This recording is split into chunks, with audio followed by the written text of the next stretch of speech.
Hello, how's everybody doing out there? Game 1 NBA Finals, Kobe Bryant, 30-plus points, Lakers victory. Game 2 NBA Finals, Ray Allen, 30-plus points, Celtic victory. Game 3 NBA Finals, player of the game, Derek Fisher, 16 points, Laker victory. Yeah, you heard it. The guy only had 16 points, but 11 of them came in the fourth quarter. I mean, hey, we all know as former athletes, it's not the quantity of the points, it's the quality of the points.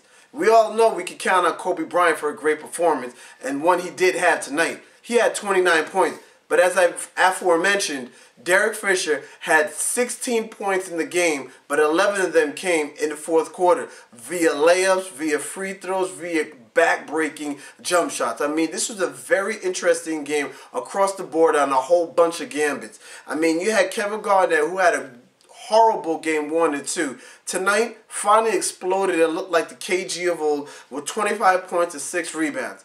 Now in game 2, Ray Allen had 27 points at halftime, set an NBA record by hitting 8 three-pointers, and set a halftime record for hitting 7 three-pointers, and had 32 points as a whole in game 2. In game 3, 2 points. Count them. 1, 2. 2 points he had. He went 0 for 13 from the field, and he went 0 for 8 for three-point field goals. So I guess the finger doesn't need to be pointed far when questions arise on what happened to the Celtics and what led to this loss. I mean, they got proper bench support. They had good play from all the other players. Paul Pierce was in foul trouble throughout the game, but if Ray Allen would have been a little bit more productive with his points, I could have foreseen a Celtic victory. But the reason why the Lakers are the champions is because they have more than one guy they can count on to hit big points in the clutch. Kobe Bryant, as I said, had 29 points. Derek Fisher played the game, has 16. But another key performer that finally showed up is Lamar Odom. In the first 2 games, Lamar had 10 fouls and only 8 points. In Game 3, Lamar had 12 points and 5 rebounds.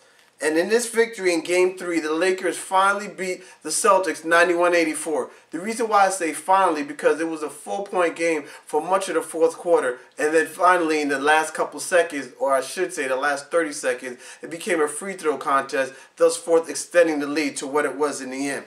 I mean, one trend that I have noticed in the first 3 games of the NBA Finals is that the leader after the first quarter of the game has won each game.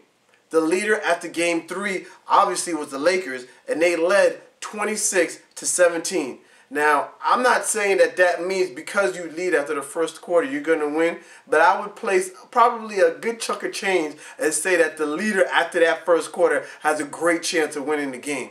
And another interesting point that I'd like to mention is that as soon as the NBA went to this 2-3 format in the NBA Finals, when the series have been tied at 1 game apiece after 2 games, the winner of Game 3 has gone on to win the last 10 NBA titles.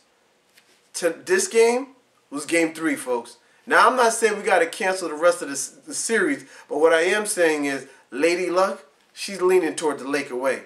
That's all I have for you about the NBA Finals Game 3 recap. Derek Fisher leads the way for a Laker victory. Lakers lead the series 2-1. This is E.TV. Thank you for watching.